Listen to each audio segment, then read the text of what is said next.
जय हिंद दोस्तों, मैं अभिमन्यु राज आप सभी का study for goals YouTube channel में स्वागत करता हूं। आज हम शुरू करने जा रहे हैं 28 जनवरी 2024 को सचिवालय के हिंदी पेपर 2 में पूछे गए सवालों का विस्तार पूर्वक व्याख्या करेंगे। तो देर न करते हुए क्लास को शुरू करते हैं। तो हमारा जो आज का पहला सवाल है, निराला की वह तोड़ती पत्थर कविता किस वाद से संबंधित है। यहां पे हम करेक्ट करेंगे, वह तोड़ती पत्थर किस वाद से संबंधित है।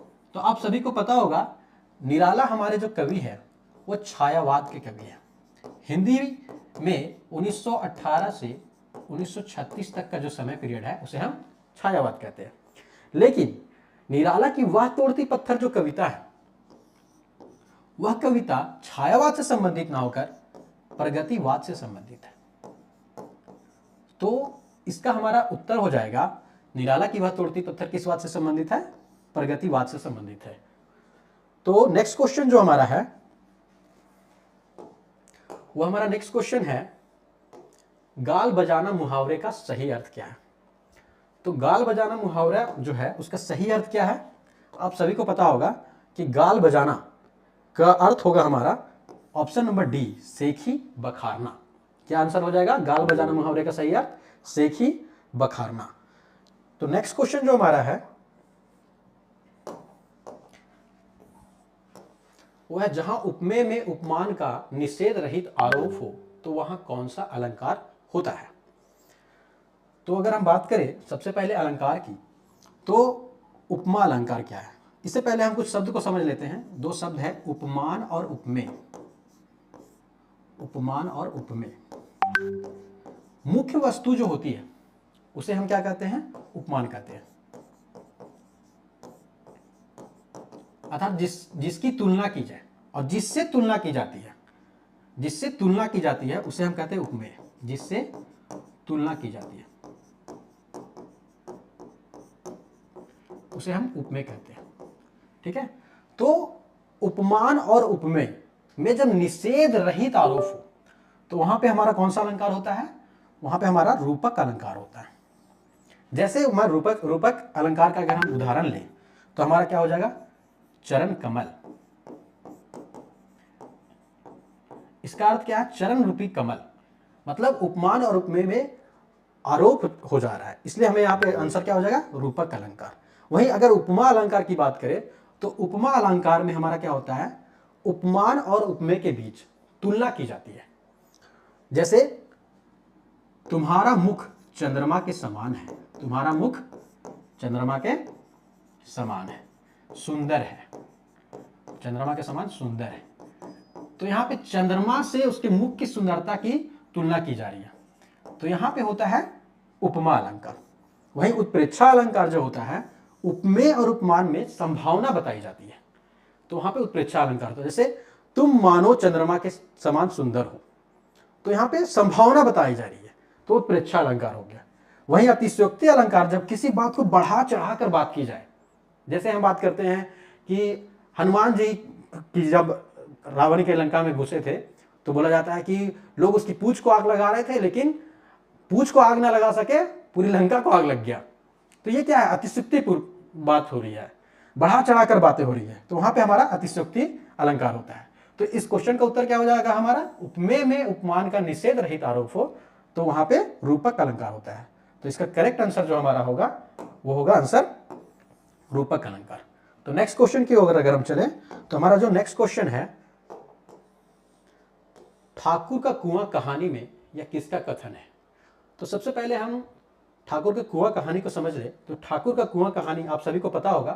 कमेंट करके आप बताएंगे कि ठाकुर का कुआं कहानी किसके द्वारा लिखा गया है। ठीक है। तो ठाकुर का कुआं कहानी आपको पता होगा प्रेमचंद के द्वारा लिखा गया, जिसका प्रकाशन 1932 में हुआ था। ठीक है। अच्छा, ये मानसरोवर भाग के किस भाग में प्रकाशित हुआ था, ये आप कमेंट करेंगे। अगर हम बात करें ठाकुर के कुआं में कहानी में, तो मुख्य पात्र जो थे उसमें थे जोखू। दूसरे मुख्य पात्र उसकी पत्नी गंगी थी।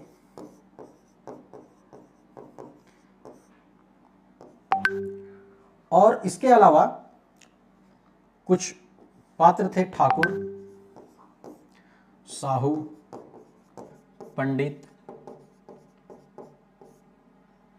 तो अगर हम देखें तो जोखू, कहानी की शुरुआत ऐसी होती है कि जोखू बीमार होता है और वो पानी पीने के लिए कोशिश कर रहा होता है। तो देखता है कि जब पानी पीना शुरू करना जाता है तो देखता है कि पानी गंदा है। तो कहानी की शुरुआत यहां से शुरू होती है। तो पानी गंदा होता है तो उसी बीच संवाद होता है आगे बढ़ करके कि हम तो मर भी जाते हैं तो कोई द्वार पर झांकने नहीं आता। तो ये संवाद किसका है? ये जो है जोखू जो है वो गंगी से कह रहा है, अपनी पत्नी से कह रहा है कि हम तो मर भी जाते तो कोई द्वार पर झांकने नहीं आता। तो ये इसका करेक्ट आंसर क्या हो जाएगा हमारा? C number. ठीक है। तो नेक्स्ट क्वेश्चन की अगर हम देखें तो हमारा नेक्स्ट क्वेश्चन जो है, हमीर रासो आचार्य रामचंद्र शुक्ल के अनुसार, यहां पे शुक्ल कर लेंगे, रामचंद्र शुक्ल ने किस प्रकार का काव्य माना है? हमीर रासो को आचार्य रामचंद्र शुक्ल ने किस प्रकार का काव्य माना है? तो आपको पता होगा आचार्य रामचंद्र शुक्ल ने के द्वारा 1929 में हिंदी साहित्य का इतिहास नामक पुस्तक प्रकाशित किया गया। हिंदी साहित्य का इतिहास।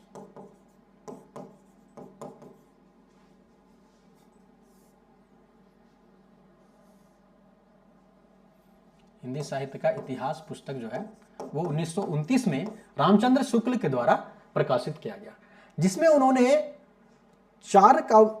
आदिकाल के अंतर्गत दो तरह के काव्यों की बात की। आदिकाल के अंतर्गत दो तरह के काव्य की बात की, जिसमें पहला काव्य था देश भाषा काव्य और दूसरा जो था हमारा वो था अपभ्रंश काव्य। तो देश भाषा काव्य में उन्होंने 8 काव्य की बात की है, वहीं अपभ्रंश काव्य में उन्होंने 4 काव्यों की बात की है, जिसमें से हमारा पहला काव्य जो है वो हमीर रासो, उसके अलावा विजयपाल रासो, उसके अलावा 2 रचनाएं हैं कृतिलता और कीर्ति पताका।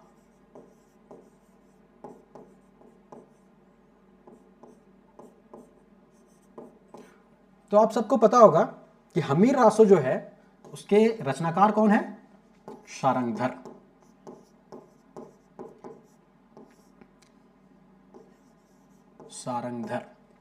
और कृतिलता और कृति पताका किसकी रचना है? विद्यापति की रचना है। आप सब कमेंट करके बताएंगे कि विजयपाल रासो जो है वो किसकी रचना है। तो इसका उत्तर हमारा क्या हो जाएगा? हमीर रासो को आचार्य रामचंद्र शुक्ल किस प्रकार का काव्य मानते हैं? तो आप देख सकते हैं अपभ्रंश काव्य, जिसका उत्तर हो जाएगा आंसर डी। तो नेक्स्ट क्वेश्चन को अगर हम देखें तो हमारा जो नेक्स्ट क्वेश्चन है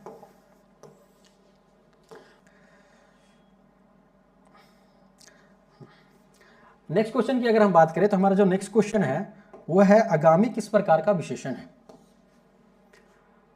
तो ये ग्रामर का अरे यार, नेक्स्ट क्वेश्चन की ओर अगर हम चले तो हमारा नेक्स्ट क्वेश्चन है आगामी किस प्रकार का विशेषण है। तो आपको पता होगा हिंदी में विशेषण कितने प्रकार के होते हैं? 4 प्रकार के। तो पहला विशेषण हमारा क्या है? संख्यावाचक विशेषण, जहां संज्ञा और सर्वनाम की विशेषता संख्या के रूप में बताई जाए। जैसे 2 बोतल दूध, तो क्या हो जाएगा हमारा? संख्यावाची विशेषण। वहीं जब सर्वनाम संज्ञा के पहले आ जाए तो हम उसे क्या कहते हैं? सार्वनामिक विशेषण कहते हैं।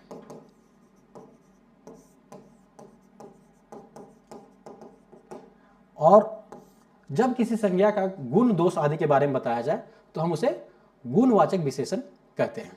वहीं परिणाम की बोध हो तो हम उसे क्या कहते हैं? परिणामवाचक विशेषण कहते हैं। जैसे हमारा हो गया 2 केजी आलू, 4 केजी टमाटर, या फिर अनिश्चित कुछ आलू, कुछ चावल। तो परिणामवाचक विशेषण 2 तरह के होते हैं, आपको पता होगा, अनिश्चित और निश्चित परिणामवाचक। तो मैं चाहता हूं कि इसका उत्तर जो है आप कमेंट करके बताएं कि आगामी का अर्थ क्या होता है? आने वाला। तो आगामी किस प्रकार का विशेषण है ये आप कमेंट करके बताएंगे। तो हम चलते हैं नेक्स्ट क्वेश्चन की ओर।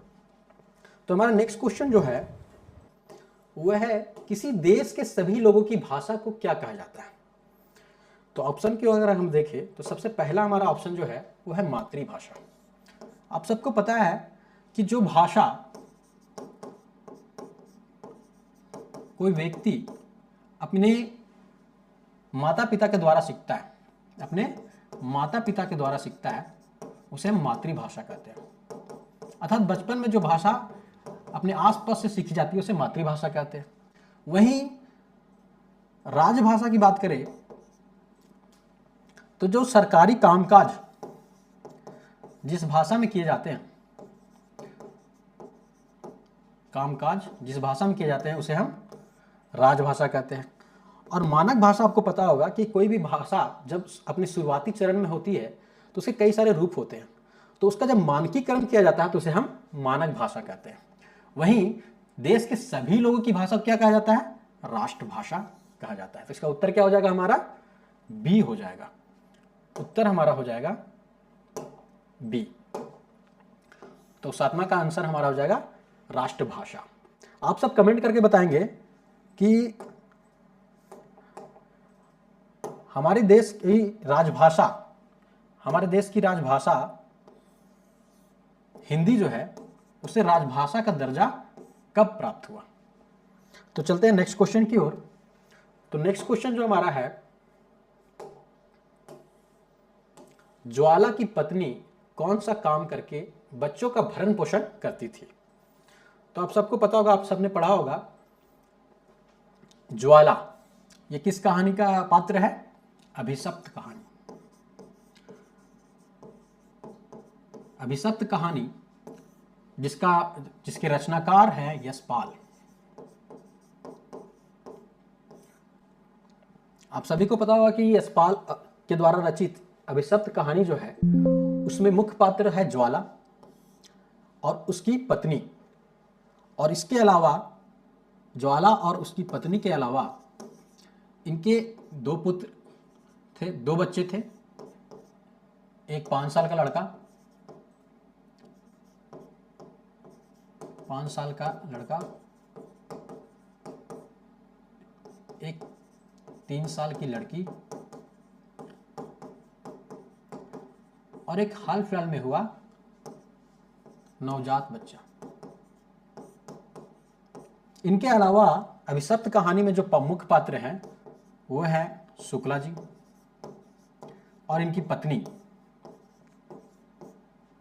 शुक्ला जी और इनकी पत्नी मिसेस शुक्ला, और इनके दो बच्चे हैं लल्लू और सविता।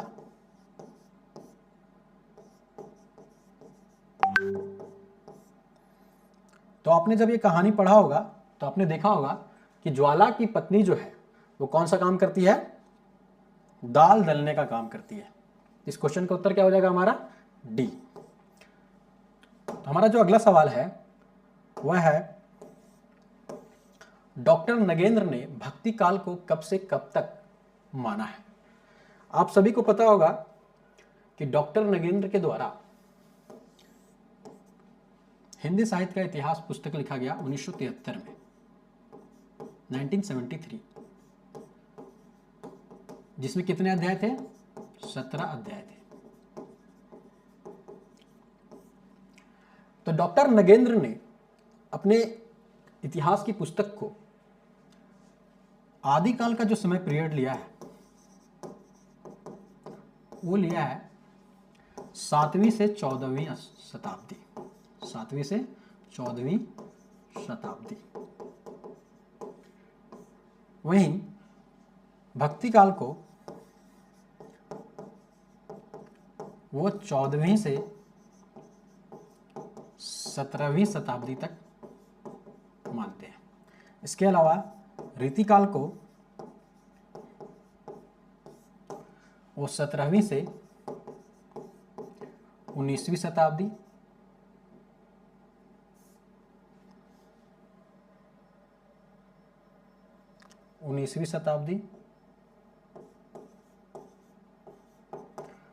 और आधुनिक काल को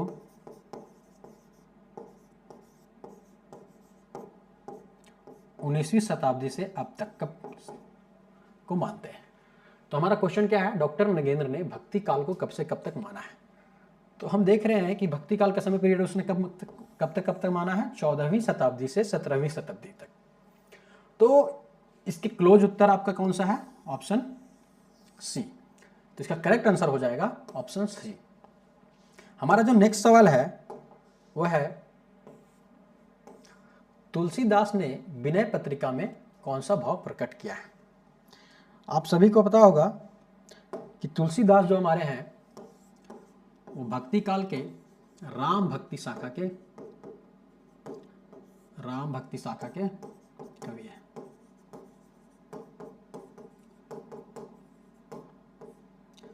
जिनकी सर्वप्रमुख रचना जो है वो है रामचरितमानस, जिसका प्रकाशन वर्ष आप कमेंट करके बताएंगे कि रामचरितमानस का प्रकाशन तुलसीदास जी ने कब किया है। तो तुलसीदास ने विनय पत्रिका जो लिखी है उसकी भाषा क्या है, ब्रज भाषा है। और इसमें जो उन्होंने भाव प्रकट किया है वह भाव है दैन्य भाव। तो इसका उत्तर क्या हो जाएगा, तुलसीदास ने विनय पत्रिका में दैन्य भाव प्रकट किया है। उत्तर बी इसका सही होगा। नेक्स्ट क्वेश्चन जो हमारा है वह है, आचार्य मम्मट ने कितने काव्य प्रयोजन माने हैं। काव्य प्रयोजन को जब हम देखें तो आचार्य मम्मट ने 6 काव्य प्रयोजन माना है। कितने प्रयोजन माने हैं, 6 काव्य प्रयोजन माने। काव्य प्रयोजन का अर्थ होता है काव्य का उद्देश्य, कि काव्य लिखा क्यों जाता है। ठीक है, तो 6 काव्य प्रयोजन जो हमारे हैं आचार्य मम्मट के द्वारा कौन कौन माने गए हैं, अगर हम उसको देखें तो उन्होंने पहला काव्य प्रयोजन माना है यश प्राप्ति,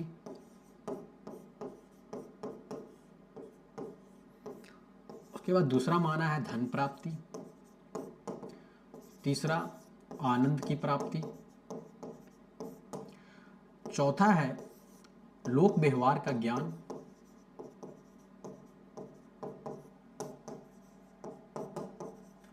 और पांचवा है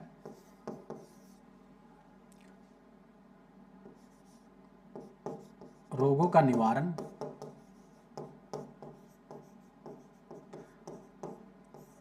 और छठा आप कमेंट करके बताएंगे कि छठा काव्य प्रयोजन आचार्य मम्मट ने किसे माना है।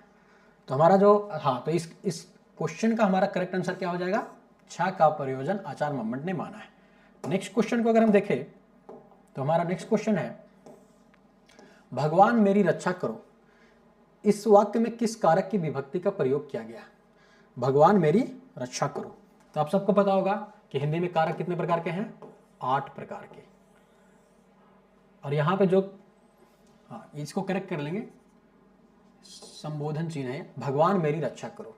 तो संबोधन चिन्ह से ही आप पहचान सकते हैं कि यह क्वेश्चन में कौन सा कारक है, संबोधन कारक है। तो इसका उत्तर क्या हो जाएगा, संबोधन कारक। आप सभी को पता होगा, याद भी होगा, कर्ता ने कर्म को करण से, संप्रदान के लिए अपादान से। ठीक है, बाकी बातें हम ग्रामर को जब स्पेसिफिक पढ़ेंगे तो डिटेल से हम समझेंगे कि कारक क्या है, कितने प्रकार के हैं।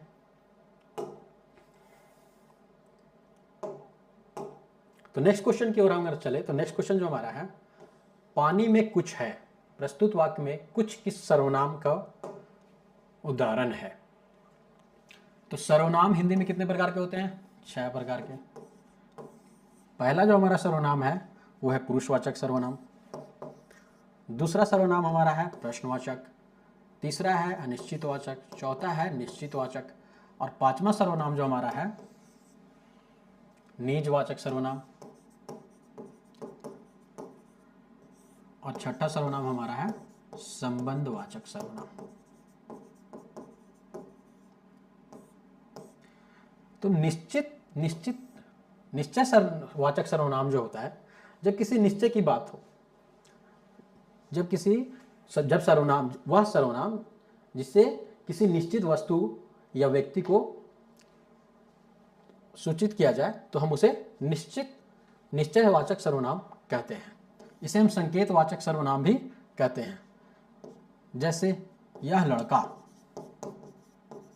तो यहाँ पे यह जो हो जाएगा वो क्या हो जाएगा, निश्चयवाचक सर्वनाम। अनिश्चयवाचक सर्वनाम अगर हम उदाहरण देखें तो कोई आया है, कौन आया है पता नहीं, कोई आया है, कुछ खाने को दो, तो ये हो जाएगा हमारा अनिश्चयवाचक सर्वनाम का उदाहरण। प्रश्नवाचक सर्वनाम कौन आया है, क्या कर रहे हो, तो ये हमारा हो जाएगा प्रश्नवाचक सर्वनाम का उदाहरण। वहीं पुरुषवाचक सर्वनाम मैं, तुम, हम, वे सब, ये हमारा हो जाएगा पुरुषवाचक सर्वनाम का उदाहरण। तो हम देख सकते हैं कि पानी में कुछ है, तो कुछ किस सर्वनाम का उदाहरण है, अनिश्चित वाचक सर्वनाम। तो इसका उत्तर हमारा हो जाएगा बी। अगर हम नेक्स्ट सवाल को देखें तो हमारा नेक्स्ट सवाल है प्रसाद की कृति आंसू किस प्रकार की रचना है।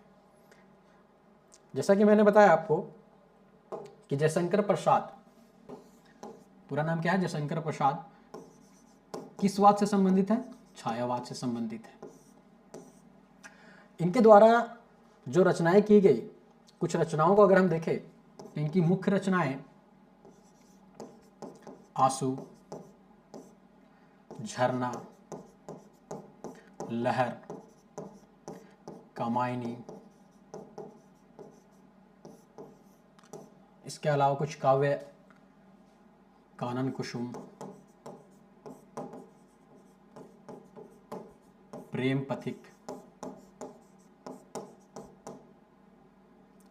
प्रेम पथिक, तो ये सब काव्य रचनाएं जो है प्रसाद के द्वारा की गई, जिसमें आंसू जो है उसको अगर आप पढ़ेंगे तो आपको पता चलेगा यह मुक्तक काव्य संग्रह। कैसा काव्य संग्रह है, मुक्तक काव्य संग्रह। तो इसका आंसर हो जाएगा हमारा ए नंबर। नेक्स्ट क्वेश्चन को अगर हम देखें तो हमारा जो नेक्स्ट क्वेश्चन है, राग दरबारी उपन्यास को का कौन सा पात्र आदि से अंत तक मुख्य केंद्र में रहा है। तो आप सबको पता होगा राग दरबारी उपन्यास के रचनाकार कौन है, श्री लाल शुक्ल। और इस उपन्यास की रचना श्रीलाल शुक्ल के द्वारा 1968 ईस्वी में की गई थी, 1968 ईस्वी में की गई थी, जिसके लिए इन्हें 1969 ईस्वी में साहित्य अकादमी पुरस्कार भी प्रदान किया गया। तो इस उपन्यास को अगर आप डिटेल से पढ़े तो आपको पता चलेगा कि इस उपन्यास में जो मुख्य केंद्र में जो बने रहते हैं शुरू से अंत तक, वो है वैद्य जी। आप सबको पता होगा वैद्य जी कौन है। तो यहाँ पे सिपालगंज की कहानी बताई गई है इस उपन्यास में, जिसमें छंगामल इंटर कॉलेज, जिसके प्रबंधक जो है वो आचार्य जी है। उसके अलावा कोऑपरेटिव सोसाइटी जो हमारा है,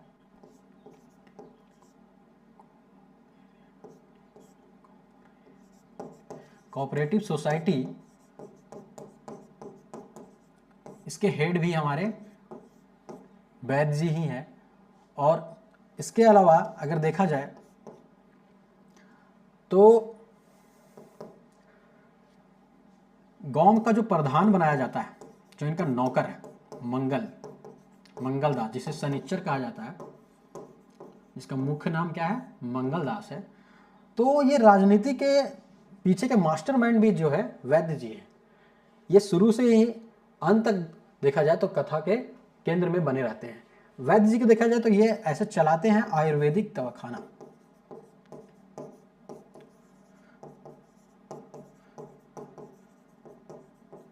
तो इसका उत्तर हमारा क्या हो जाएगा, राग दरबारी उपन्यास के कौन सा पात्र आदि से अंत तक कथा का मुख्य केंद्र में बने रहते हैं, वैद्य जी। अगर हम नेक्स्ट क्वेश्चन को देखें तो हमारा नेक्स्ट क्वेश्चन जो है, मित्रता किस प्रकार की संज्ञा है।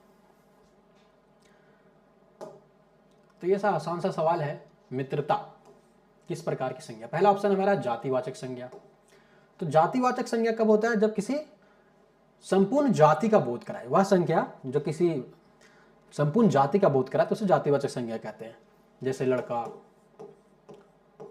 पूरे जाति का बोध करा रहा है, कुत्ता पूरे कुत्ता जाति का बोध करा रहा है। वहीं समूहवाचक संज्ञा जब पूरे समूह की बात करें, वह संज्ञा जब संज्ञा पूरे समूह का बोध कराए तो उसे समूहवाचक संज्ञा कहते हैं। जैसे हमारा क्या हो जाएगा, टीम, परिवार आदि। और भाववाचक संज्ञा जब किसी भाव का बोध कराए, जो अदृश्य वस्तुएं हैं उसका बोध कराए, उसके नाम का बोध कराए, तो उसे हम भाववाचक संज्ञा कहते हैं। तो मित्रता ये हमारा क्या हो गया, भाववाचक संज्ञा हो गया। इसके अलावा ईमानदारी, बेईमानी, तो ये सब हमारा क्या हो जाएगा, भाववाचक संज्ञा हो जाएगा। उसके बाद व्यक्तिवाचक संज्ञा, जब किसी विशेष व्यक्ति, स्थान या वस्तु आदि के नाम का बोध हो तो उसे व्यक्तिवाचक संज्ञा कहते हैं। जैसे रांची, बिरसा मुंडा आदि इत्यादि। तो इसका उत्तर हमारा क्या हो जाएगा, मित्रता किस प्रकार की संज्ञा है, भाववाचक संज्ञा। उत्तर सी जो हमारा होगा वो करेक्ट होगा। नेक्स्ट क्वेश्चन को अगर हम देखें, चंद्रावाली नाटिका का मूल विषय क्या है? सामाजिक प्रेम पहला ऑप्शन हमारा है, दूसरा ऑप्शन है प्रेम का आदर्श, तीसरा ऑप्शन है प्राकृतिक चित्रण, चौथा है भट्टी भाव, सॉरी इसको आप सुधार लेंगे, भक्ति भाव होगा, भक्ति भाव।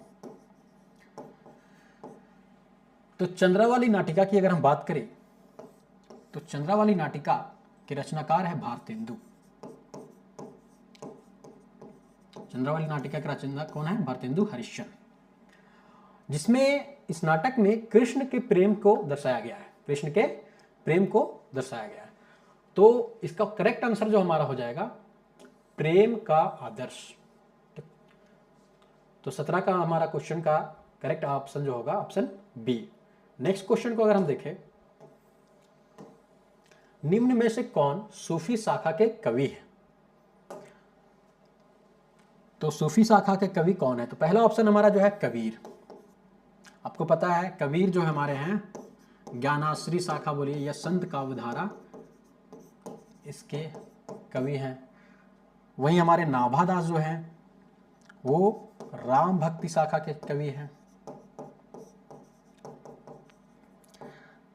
वहीं मलुकदास जो हमारे हैं वो कृष्ण भक्ति शाखा के कवि हैं। तो हमारा ऑप्शन क्या बच जाता है, मंझन। मंझन जो हमारे हैं वो सूफी शाखा के कवि है। मंझन की प्रसिद्ध रचना कौन सी है, मधुमालती। आप सब कमेंट करके बताएंगे कि सूफी शाखा के सर्वप्रमुख कवि कौन है। ठीक है, तो हम चलते हैं नेक्स्ट क्वेश्चन की ओर।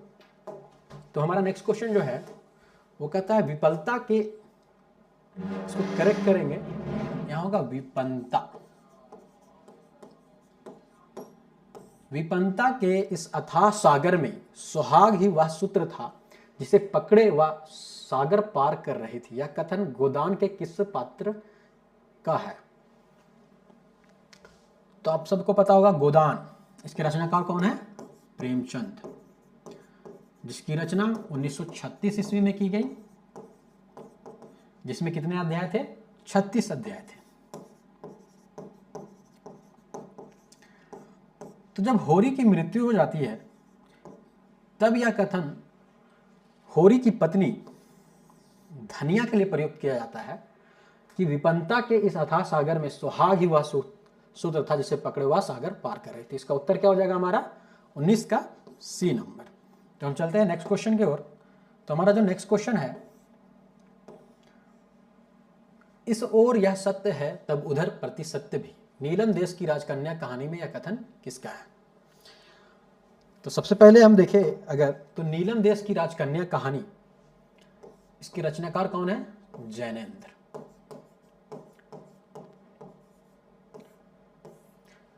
तो जैनेन्द्र की इस कहानी में यह जो कथन है, इस ओर यह सत्य है तब उधर प्रति सत्य भी, यह कथन राजकन्या का है। यह कथन वह उसके अंतर्मन में तब उमड़ता है जब वो अकेलापन फील करते रहती है और राजकुमार का इंतजार करती है। तब इसके मन में यह सवाल आता है कि इस ओर यह सत्य है तो उधर प्रति सत्य भी। तो इसका उत्तर क्या हो जाएगा हमारा, बी का 20 का 20 का हो जाएगा हमारा A number, option A is correct answer. Next question जो हमारा है,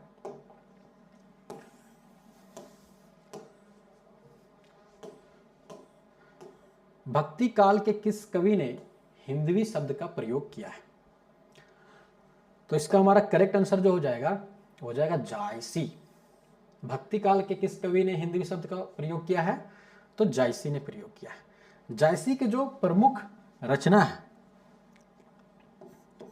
जायसी की प्रमुख रचना जो हमारी है वो है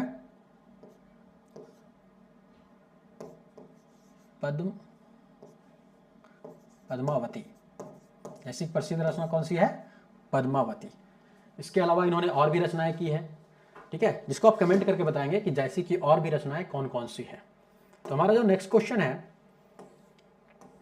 भारत दुर्दशा के नाटककार भारत दुर्दशा का सबसे बड़ा कारण किसको मानते हैं? तो सबसे पहला हमारा ऑप्शन है समाज में व्याप्त कुरीति। दूसरा ऑप्शन जो हमारा है अतिवृष्टि। तीसरा अनावृष्टि। चौथा है अंग्रेजों के लूट खसोट की नीति। तो सबसे पहले हम देखें अगर, तो भारत दुर्दशा के नाटककार कौन है? भारतेंदु हरिश्चंद्र। यह नाटक भारतेंदु हरिश्चंद्र के द्वारा कब लिखा गया था? 1875 ईस्वी में, 1875। कहीं कहीं पे आपको 1876 भी मिलेगा। तो इसमें भारतेंदु जो है, भारत दुर्दशा का सबसे बड़ा कारण जो है वो समाज में व्याप्त कुरीति को मानते हैं, लेकिन किताबों में जो इसका उत्तर है वो अंग्रेजों के लूट खसोट की नीति को दिया गया है। तो इसका करेक्ट आंसर हमारा क्या हो जाएगा? Option D. ऑप्शन डी जो हो जाएगा वो करेक्ट आंसर हो जाएगा, ठीक है। तो हम नेक्स्ट क्वेश्चन को अगर देखें तो हमारा नेक्स्ट क्वेश्चन है, जैनेन्द्र कुमार ने अपनी कहानियों में किसको महत्व दिया है? तो जैनेन्द्र कुमार की अगर हम कुछ कहानियों को देखें तो सबसे पहला उनकी कहानी संग्रह जो है वो है फांसी। इसके अलावा पहला कहानी संग्रह उनका क्या है? फांसी। इसके अलावा दो चिड़ियाँ। इसके अलावा पाजेब, जय संधि। ये सब कहानियां जो है, कहानी संग्रह है जो जैनेन्द्र के द्वारा लिखी गई है। तो इन कहानियों को अगर आप गौर से पढ़ेंगे तो आप देखेंगे कि इन कहानियों में अध्यात्म, किसी कहानी में अध्यात्म को देखा गया है, तो किसी में व्यक्तिवाद को, तो किसी में रहस्यवाद को। तो जैनेन्द्र कुमार जो है अपनी कहानियों में सभी को महत्व देते हैं, ठीक है। तो इसका उत्तर हो जाएगा 23 का ऑप्शन नंबर डी जो हो जाएगा वो करेक्ट आंसर हो जाएगा। हमारा जो नेक्स्ट क्वेश्चन है 24 नंबर, निम्न में से कौन शब्द अर्थोत्कर्ष का उदाहरण है? इसको करेक्ट करेंगे। अर्थ और उत्कर्ष से मिलकर बना अर्थोत्कर्ष।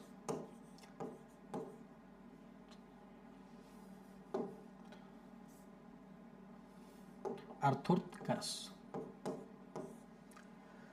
मतलब जहां अर्थ का उत्कर्ष हो रहा है उसे हम अर्थोत्कर्ष कहते हैं। तो असुर, जगत, तीसरा ऑप्शन है प्रवीण, चौथा है साहसी।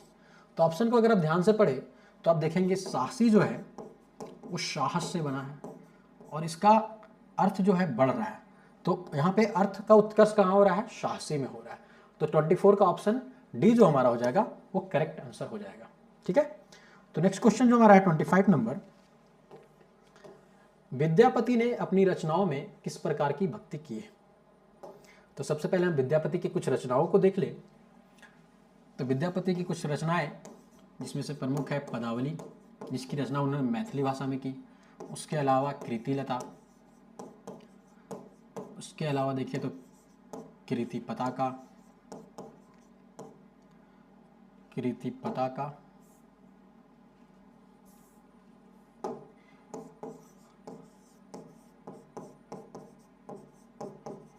इसके अलावा दुर्गा भक्त तरंगिणी,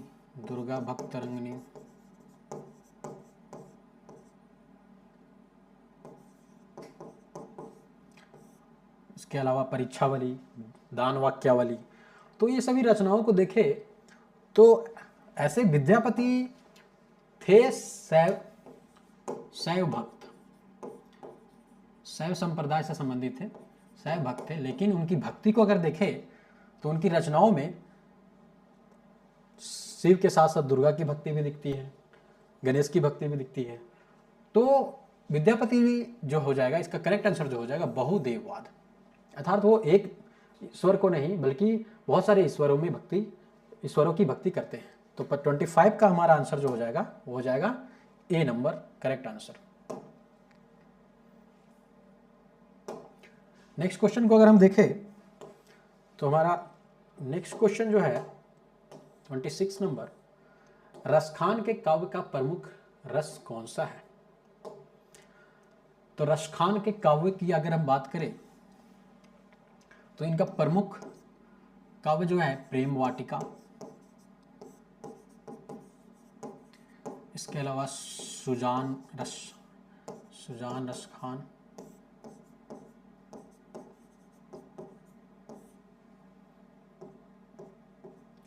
तो इनकी रचनाओं को अगर हम देखें तो इसमें जो प्रमुख रस जो दिखेगा वो दिखेगा भक्ति रस। कौन सा रस दिखेगा? भक्ति रस और श्रृंगार रस। इसका करेक्ट आंसर हो जाएगा ऑप्शन ए। और रसखान जो भक्ति करते हैं वो किसकी भक्ति करते हैं? कृष्ण की भक्ति करते हैं। ठीक है, तो 26 का आंसर क्या हो जाएगा हमारा? ए नंबर हो जाएगा। 27 नंबर में देखें अगर हम तो 27 नंबर जो क्वेश्चन है, ऐसे शब्द जिसकी उत्पत्ति का पता नहीं चलता परंतु आवश्यकता अनुसार भाषा में प्रयुक्त किए जाते हैं उन्हें क्या कहा जाता है? तो ये आसान सा सवाल है। उत्पत्ति का पता नहीं चलता परंतु आवश्यकता अनुसार भाषा में प्रयुक्त किए जाते हैं उन्हें क्या कहा जाता है? देशज शब्द कहा जाता है। जैसे उदाहरण अगर हम देखें, देशज शब्द का लोटा, बचपन से पढ़ते आ रहे होंगे आप, खटखटाना, खिचड़ी, ये सब शब्द जो है हमारे देशज शब्द है। तद्भव शब्द किसे कहते हैं? तो तद्भव शब्द जो संस्कृत से बदलकर हिंदी में प्रयुक्त किए जाते हैं उसे हम तद्भव शब्द कहते हैं। जैसे हमारा अगर तत्शब्द शब्द जो है जो संस्कृत से हुबहू प्रयोग किए जाते हैं, संस्कृत के शब्द हुबहू प्रयोग किए जाते हैं हिंदी में, उन्हें हम क्या कहते हैं? तत्सम शब्द कहते हैं। और उन शब्दों को बदल के जब प्रयोग किया जाता है तो उन्हें हम तद्भव शब्द कहते हैं। जैसे अग्नि के लिए आग। और जो शब्द हमारे देश के अलावा किसी अन्य देशों से आए हैं, जैसे हम देखें अरबी, ये कौन सा शब्द है? फारसी शब्द है। उसके अलावा हम देखें स्कूल, अंग्रेजी का शब्द है। तो ये सब हमारे क्या हो जाएंगे? विदेशी शब्द हो जाएंगे। तो इसका करेक्ट आंसर हमारा जो है 27 का वो है ऑप्शन डी, देशज शब्द जिनकी उत्पत्ति का पता नहीं चलता परंतु आवश्यकता अनुसार भाषा में प्रयुक्त किए जाते हैं उन्हें हम देशज शब्द कहते हैं। हमारा नेक्स्ट क्वेश्चन जो है, तो हमारा नेक्स्ट क्वेश्चन जो है, मोहन राकेश किस प्रकार के कहानीकार हैं? तो मोहन राकेश के द्वारा जो हम हमारे सिलेबस में जो कहानियाँ दी गई है वो है मिसबाह। इनकी और भी कहानियाँ हैं जिसे हम अगर पढ़ेंगे तो आपको पता चलेगा कि मोहन राकेश जो है वो सीमित रचनात्मक सरोकार वाले कहानीकार हैं। तो 28 का हमारा उत्तर हो जाएगा ए। तो हम अगर नेक्स्ट क्वेश्चन की ओर चले तो हमारा नेक्स्ट क्वेश्चन जो है, पंत जी को रहस्यवादी कवि क्यों माना गया है? तो पंत जी के पहले कुछ कविताओं को देख लें। कुछ काव्य संग्रह जो हमारे हैं पास है वो है वीणा, ग्रंथि, पल्लव, उच्छ्वास, उसके अलावा चितंबरा के लिए 1968 ईस्वी में सुमित्रा नंदन पंत को सर्वप्रथम हिंदी के लिए ज्ञानपीठ पुरस्कार मिला। इसके अलावा कुछ और भी रचनाएं हैं जैसे लोकायतन है, कला और बूढ़ा चांद है। तो उनको रहस्यवादी कवि क्यों माना जाता है ये हमारा क्वेश्चन पूछ रहा है। तो अगर हम ध्यान से देखें तो पहला ऑप्शन हमारा है प्रकृति के प्रति सहज जिज्ञासा भाव के कारण, कवि में श्रृंगार रस की अभिव्यक्ति के कारण, प्यार से वंचित होने के कारण, लोगों के प्रति उदात्त भाव के कारण। तो इसका जो करेक्ट आंसर हो जाएगा ऑप्शन ए जो हो जाएगा हमारा, क्योंकि ये प्रकृति के सुकुमार कवि भी कहे जाते हैं। ठीक है, तो इसका ऑप्शन हो जाएगा 29 का ऑप्शन ए जो हमारा हो जाएगा वो करेक्ट आंसर हो जाएगा। हमारा जो नेक्स्ट क्वेश्चन है, कमलेश्वर जी की कहानियों का मूल स्वर क्या है? तो कमलेश्वर की कुछ कहानियों को अगर हम देखें तो पहला ऑप्शन हमारा जो है वह है रहस्यवाद, दूसरा है प्रगतिवाद, तीसरा है गांधीवाद, चौथा है आशावादी। तो कमलेश्वर जी की कहानियों को अगर हम ध्यान से पढ़ेंगे तो आपको दिखेगा उनकी कहानियों का मूल स्वर क्या है? प्रगतिवाद है। ठीक है, तो नेक्स्ट क्वेश्चन को अगर हम देखें तो हमारा जो नेक्स्ट क्वेश्चन है वह है झिंगुरी सिंह गोदान उपन्यास में किस रूप में दर्शाया गया है? तो पहला हमारा जो ऑप्शन है वो शक्कर मिल के मालिक के रूप में, दूसरा है गांव के महाजन के रूप में, तीसरा है संपादक के रूप में, चौथा है प्रधानाध्यापक के रूप में। तो इसका करेक्ट आंसर जो हो जाएगा, आपको मैं बता चुका हूँ कि गोदान उपन्यास किसके द्वारा लिखा गया? प्रेमचंद के द्वारा 1936 में लिखा गया। इसमें 36 अध्याय हैं, जिसका मुख्य पात्र कौन है? होरी राम है। तो यहाँ पे झिंगुरी सिंह जो है वो गाँव में महाजन के रूप में दिखाया गया। तो इसका करेक्ट आंसर क्या हो जाएगा? Option B. अगर हम नेक्स्ट क्वेश्चन को देखें तो हमारा नेक्स्ट क्वेश्चन है ध्रुव स्वामिनी नाटक के किस पात्र का कथन है? विधान का स्याही का एक बिंदु गिरकर भाग्य लिपि पर कालिमा चढ़ा देता है। तो ध्रुव स्वामिनी नाटक के रचनाकार कौन है? जयशंकर प्रसाद।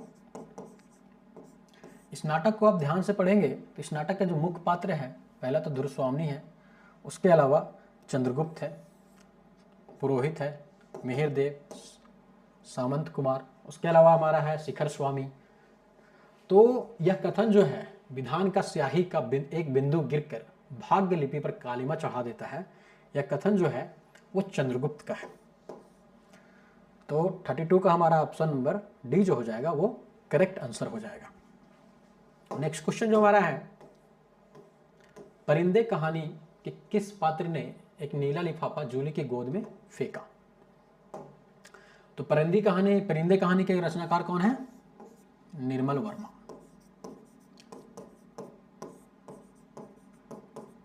तो निर्मल वर्मा के द्वारा परिंदे कहानी का प्रकाशन कब किया गया, ये आप कमेंट करके बताएंगे। तो इस कहानी को जब आप पढ़ेंगे तो उसमें देखेंगे लतिका जो कि वार्डन की भूमिका में है इस कहानी में, और इस कहानी की मुख्य पात्र भी है, वह जूली के गोद में एक नीला लिफाफा फेंकती है। तो इसका आंसर क्या हो जाएगा? 33 का बी जो हो जाएगा हमारा करेक्ट आंसर हो जाएगा। हमारा जो नेक्स्ट क्वेश्चन है, आधे अधूरे नाटक का कौन सा ऐसा पात्र है जो अपने आप को बार बार घिसने वाला रबड़ का एक टुकड़ा मानता है? तो पहला ऑप्शन है हमारा महेंद्रनाथ, दूसरा है जगमोहन, तीसरा मनोज, चौथा है जुनेजा। सबसे पहले हम देखें तो आधे अधूरे नाटक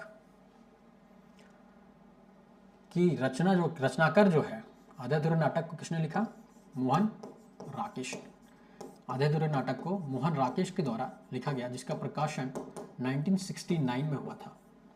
ठीक है, तो इस नाटक में जो रबड़ बार बार घिसने वाला रबड़ का टुकड़ा जो माना जाता है वो किसे माना जाता है? महेंद्रनाथ को माना जाता है, जो पुरुष वन की भूमिका में है, जो इस नाटक में पुरुष वन की भूमिका में है, और यह सावित्री का पति है।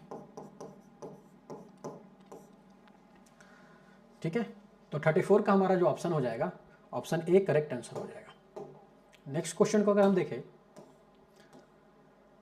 रचनात्मक भाषा क्या होती है? पहला ऑप्शन हमारा है मनोवैज्ञानिक होती है, आध्यात्मिक होती है, व्याकरणबद्ध होती है, बोलचाल की भाषा होती है। तो रचनात्मक भाषा जो हो जाएगा वो हमारा ऑप्शन सी हो जाएगा, व्याकरणबद्ध होती है। तो 35 का ऑप्शन सी जो हमारा हो जाएगा वो करेक्ट आंसर हो जाएगा। हमारा 36 क्वेश्चन जो है बोलता है निम्न में से संपर्क सिद्धांत के जन्मदाता कौन है? तो संपर्क सिद्धांत के जो जन्मदाता हो जाएंगे, ऑप्शन ए हमारा है जी रेवेज, दूसरा है न्योरे, तीसरा है हेसे और तीसरा है मैक्स मुलर। तो हमारा ऑप्शन ए जो हो जाएगा, संपर्क सिद्धांत के जन्मदाता कौन है? जी रेवेज। तो 36 का ऑप्शन ए जो हमारा हो जाएगा वो करेक्ट आंसर हो जाएगा। नेक्स्ट क्वेश्चन को अगर हम देखें, पंडित कामता प्रसाद गुरु के अनुसार संज्ञा के कितने भेद माने हैं? पंडित कामता प्रसाद गुरु ने संज्ञा कितने भेद माने हैं? तो इसका करेक्ट आंसर हो जाएगा बी, 5 भेद मानते हैं। कामता प्रसाद गुरु जो है वो संज्ञा के 5 भेद मानते हैं।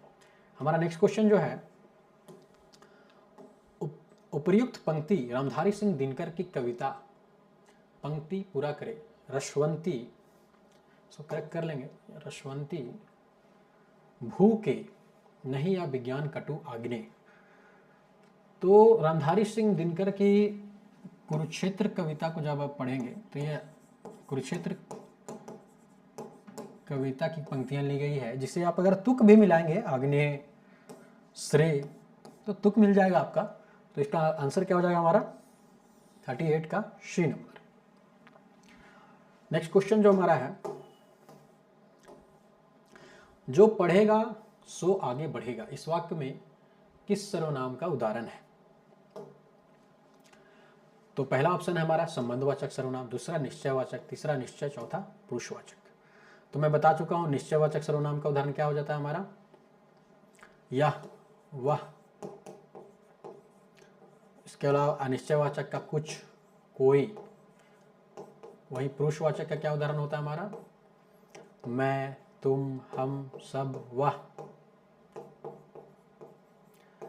और संबंधवाचक का उदाहरण हमारा हो जाएगा जो, सो, जो पढ़ेगा सो करेगा सो आगे बढ़ेगा, जो पढ़ेगा सो पास होगा।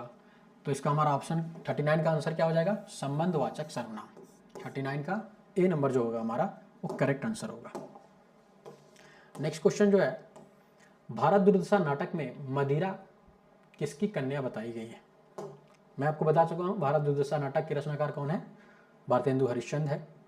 1875 में यह नाटक उनके द्वारा लिखा गया, जिसमें मदिरा जो है, पहला ऑप्शन जो है मदिरा किसकी कन्या है? तो पहला ऑप्शन है धरती की, दूसरा सोम की, तीसरा लताओं की, चौथा अप्सराओं की। तो इसका करेक्ट आंसर हो जाएगा ऑप्शन बी, भारत दुर्दशा नाटक में मदिरा जो है वो सोम की कन्या है। नेक्स्ट क्वेश्चन जो हमारा है, बिहारी के सत्से की मूल प्रवृत्ति क्या है? बिहारी के सत्से इकलौते ऐसे कवि जिन्होंने सिर्फ एक ही रचना की और हिंदी में सर्वप्रसिद्ध हो गए, है ना। तो ऐसे कवि है बिहारी। तो बिहारी की सत्सई जो है उसकी मूल प्रवृत्ति क्या है? भक्ति, नीति, उपदेश, श्रृंगार। तो इसका करेक्ट आंसर हो जाएगा ऑप्शन डी, बिहारी के सत्सई की मूल प्रवृत्ति क्या है? श्रृंगार है। तो बिहारी के सत्सई में अगर हम देखें थोड़ा सा तो 713 छंद पाए जाते। कितने छंद हैं? 713 छंद। नेक्स्ट क्वेश्चन अगर हम देखें, राग दरबारी उपन्यास किस शैली में लिखा गया? जैसा कि मैं बता चुका हूं राग दरबारी उपन्यास जो है श्रीलाल सुख के द्वारा 1968 में लिखा गया। तो इसको अगर हम देखें तो यह व्यंग्यात्मक शैली का उपन्यास था, जिसमें रूपोताज शैली में जो है इस उपन्यास को लिखा गया। तो 42 का हमारा ऑप्शन ए जो हो जाएगा वो करेक्ट आंसर हो जाएगा। हमारा जो नेक्स्ट क्वेश्चन है, निम्न उपदेशों में कौन सा उपदेश कबीर का नहीं है? तो आपको पता होगा कबीर की जो सर्वप्रसिद्ध रचना है वह है बीजक। क्या है? बीजक, जिसके 3 भाग हैं, शाखी, शबद और रमैनी। तो इनके उपदेशों को अगर हम देखेंगे तो पहला ऑप्शन जो हमारा है संसार के प्रति विरक्ति। आपको पता होगा कबीर जो है संसारिक होते हुए संत थे, तो ऑप्शन ए तो नहीं होना चाहिए। दूसरा भगवान के चरणों में अनुरक्ति, तीसरा है निशाचरों का खंडन, चौथा है विकल्पों से में से सभी। तो कौन सा नहीं है? निम्न उपदेशों में कौन सा उपदेश कबीर का नहीं है? मैं चाहता हूं कि आप इसका आंसर कमेंट करके बताएंगे कि कौन सा आंसर इसका सही होगा। हमारा जो नेक्स्ट क्वेश्चन है, साकेत के रचयिता कौन है? पहला ऑप्शन हमारा जो है जयशंकर प्रसाद, दूसरा सुमित्रानंद पंत, तीसरा मैथिली शरण गुप्त, चौथा हमारा अयोध्या सिंह उपाध्याय। तो साकेत के रचयिता कौन है? तो इसका करेक्ट आंसर हो जाएगा सी नंबर, मैथिली शरण गुप्त। जयशंकर प्रसाद की मैंने कुछ रचनाएं अभी आपको तुरंत बताई, पंत की भी रचनाएं बताई, ठीक है। तो हमारा ऑप्शन सी जो हो जाएगा, साकेत की रचयिता कौन है? मैथिली शरण गुप्त। नेक्स्ट क्वेश्चन जो हमारा है, आधुनिक भारतीय आर्य भाषा और अपभ्रंश के बीच के संक्रमणकालीन भाषा क्या है? तो आर्य आधुनिक भारतीय आर्य भाषा और अपभ्रंश के बीच में तो आपको पता होगा, सबसे पहले हमारा क्या आ जाता है? संस्कृत। संस्कृत के बाद हमारा आता है पाली। पाली के बाद हमारा आता है प्राकृत, और प्राकृत के बाद हमारा आता है अपभ्रंश, और अपभ्रंश के बीच बाद आता है हमारा अवहट्ट, और अवहट्ट के बीच बाद आता जो हमारा वो आता है खड़ी बोली, या फिर हिंदी आप बोले, इसी को आप हिंदी बोल सकते हैं। तो अपभ्रंश और आर्य भाषा जो हमारी है, आधुनिक भारतीय आर्य भाषा अर्थात हिंदी, उसके बीच की कड़ी संक्रमणकाली भाषा क्या हो जाएगी? हमारे अवहट्ट हो जाएगी। तो ऑप्शन डी जो हमारा हो जाएगा वो करेक्ट आंसर हो जाएगा 45 का। हमारा नेक्स्ट क्वेश्चन जो है, कमल शब्द में कितनी ध्वनियां हैं? 2, 3, 4, 6। मैं चाहता हूं कि इसका आंसर आप कमेंट करके बताएं कि कमल शब्द में कितनी ध्वनियां हैं, क्योंकि काफ़ी आसान क्वेश्चन है ये। हमारा जो नेक्स्ट क्वेश्चन है, वापसी कहानी के गजाधर बाबू स्वभाव से कैसे व्यक्ति थे? पहला स्नेह के आकांक्षी, दूसरा धन के आकांक्षी, तीसरा यश के आकांक्षी, चौथा सेवा के आकांक्षी। तो सबसे पहले अगर हम देखें वापसी कहानी, तो इसके रचनाकार कौन है? उषा प्रियमवदा। वापसी कहानी के रचनाकार जो है वो है उषा प्रियमवदा। तो इसमें गजाधर बाबू का जो स्वभाव है वो आपको दिखेगा कि वो स्नेह के आकांक्षी है। ऑप्शन ए जो हमारा हो जाएगा वो करेक्ट आंसर हो जाएगा। इसमें अगर हम कुछ और पात्र की बात करें तो गजाधर बाबू के 2 पुत्रियां हैं, कांति, बसंती, जिसमें कांति की शादी हो जाती है, और उनका कुछ 2 पुत्र हैं, नरेंद्र और अमर, जिसमें अमर बड़ा लड़का है जिसकी शादी हो चुकी है। ठीक है, तो इसका करेक्ट आंसर क्या हो जाएगा? 47 का ए नंबर। नेक्स्ट क्वेश्चन जो हमारा है, अभिशप्त कहानी का कौन सा ऐसा पात्र है उसकी थाली में कुत्ता मुंह डाल दे तो उल्टा उसे प्यार करने लगती है? जैसा कि मैं बता चुका हूं कि अभिशप्त कहानी जो है यशपाल के द्वारा लिखा गया था।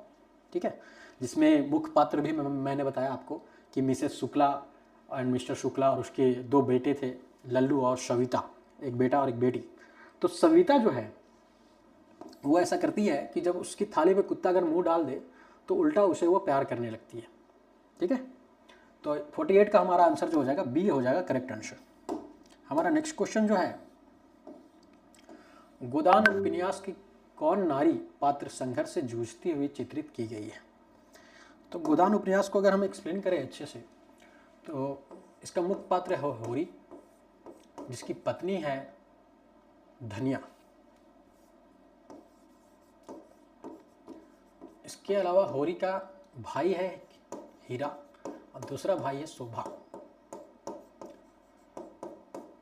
हीरा की पत्नी जो है वह है पुनिया।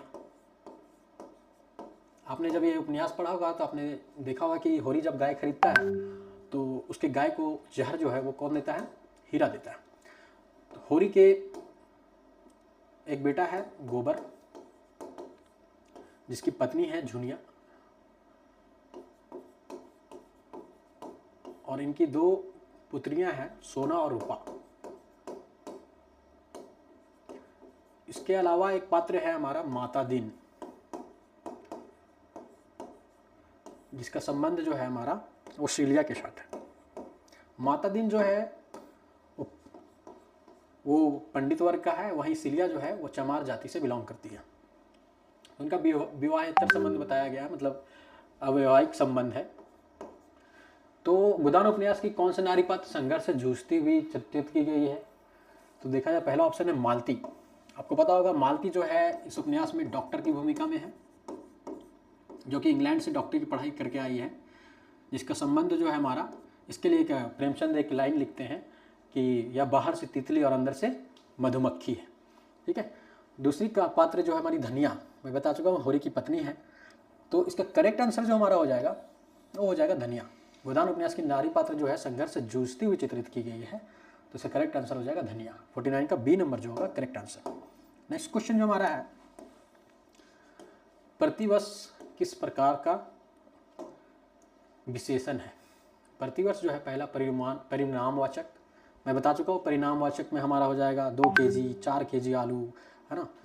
उसके बाद अनिश्चित मान ली, है ना, अनिश्चित परिणामवाचक विशेषण भी होता है, जिसमें हम मान सकते हैं कि कुछ दूध दे दो, है ना, कुछ पानी दे दो, तो ये हो जाता है अनिश्चय परिणामवाचक। अनिश्चित संख्यावाचक, ठीक है, हजारों लोग आए थे शादी में, तो ये अनिश्चित संख्यावाचक का उदाहरण हो जाएगा। तो गुणवाचक, मोटा आदमी, काली गाड़ी, तो ये सब हमारा गुणवाचक हो जाएगा, ठीक है। उसके बाद हमारा निश्चित संख्यावाचक, यहाँ बोला प्रतिवर्ष, प्रतिवर्ष का क्या है? प्रत्येक वर्ष, मतलब यहाँ पे संख्या का बात हो रहा है और निश्चित संख्या का बात हो रहा है, तो इसका करेक्ट आंसर हो जाएगा डी। प्रतिवर्ष किस प्रकार का विशेषण है? तो निश्चित संख्यावाचक विशेषण है। मैं ग्रामर को उतना एक्सप्लेन इसलिए नहीं कर रहा हूँ क्योंकि मैं जब स्पेसिफिक ग्रामर पढ़ाऊंगा तो डिटेल से आपको समझाऊंगा, ठीक है। मैं नहीं चाह रहा हूँ कि वीडियो काफ़ी लंबा हो जाए, तो इसका करेक्ट आंसर हमारा डी है। तो नेक्स्ट क्वेश्चन की अगर हम चले, तो हिंदी भाषा के विकास का सही अनुक्रम कौन सा है? अभी तुरंत मैंने बताया, आप आराम से इसको कर पाएंगे, ठीक है। पहला ऑप्शन है प्राकृत, के बाद अपभ्रंश, अपभ्रंश के बाद हिंदी, हिंदी के बाद पाली, तो ये तो हमारा होगा नहीं।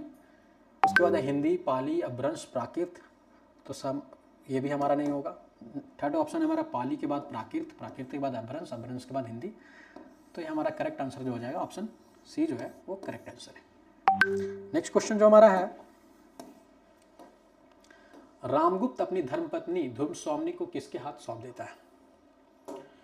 नाटक जब आप पढ़ रहे होंगे ध्रुवस्वामिनी, जो कि जयशंकर प्रसाद द्वारा रचित है, तो आप इस कहानी में कुछ इस तरह की बातें हैं कि ध्रुवस्वामिनी जो है वो प्यार तो करती है चंद्रगुप्त के साथ, लेकिन उसका विवाह जो है उसके भाई रामगुप्त के साथ हो जाता है। और रामगुप्त जो होता है विलासी शासक होता है, विलासी शासक होता है, वो ध्यान नहीं देता है अपने राज्य को विकसित करने में, राज्य को शक्तिशाली बनाने में। तो उसी समय शकों के द्वारा जो है युद्ध किया जाता है और चारों तरफ से इनके राज्य को घेर लिया जाता है, ठीक है। तो शकराज जो है वो राज्य के बदले में बोलता है कि आपको अपनी पत्नी ध्रुवस्वामिनी को मुझे देना होगा और हमारी जो सेनाएं हैं उनके लिए भी आपको स्त्रियां देनी होगी। तो रामगुप्त जो होता है वो निर्लज किस्म का बोल सकते हो, कायर बोल सकते हो, ठीक है। वो युद्ध करने के बजाय ध्रुवस्वामिनी को शकराज को सौंपना स्वीकार करता है। हालांकि चंद्रगुप्त की यहाँ पे उपस्थिति होती है और चंद्रगुप्त लड़की के वेश में जा करके वो शकराज को मार देता है और ध्रुवस्वामिनी को बचा लेता है। तो इसका आंसर क्या हो जाएगा हमारा 52 का ए नंबर हो जाएगा करेक्ट आंसर। नेक्स्ट जो हमारा क्वेश्चन है,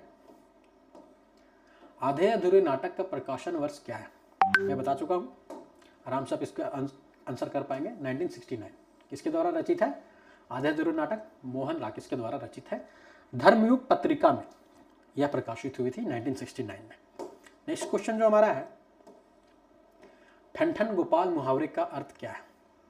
पहला ऑप्शन हमारा है चापलूसी की बातें करना, दूसरा है विवश करना, तीसरा है खाली हाथ होना, चौथा है मंदिर की घंटी बजाना। तो आप आसानी से इसका करेक्ट आंसर कर पाएंगे कि ठन गोपाल का अर्थ है खाली हाथ होना, तो ऑप्शन सी जो होगा वो करेक्ट आंसर होगा। नेक्स्ट क्वेश्चन हमारा है, यह आज़ादी झूठी है, देश की जनता भूखी है, मैला आंचल उपन्यास के किस पात्र ने यह नारा लगाया था? पहला है चरित्र कर्मकार, दूसरा है सोमा जाट, तीसरा है डॉक्टर प्रशांत और चौथा ऑप्शन है हमारा कालीचरण।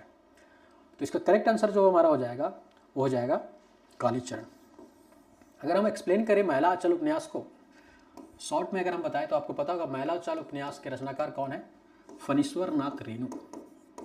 फणीश्वर नाथ रेणु के द्वारा यह उपन्यास 1954 में प्रकाशित किया गया, जो कि एक आंचलिक उपन्यास है।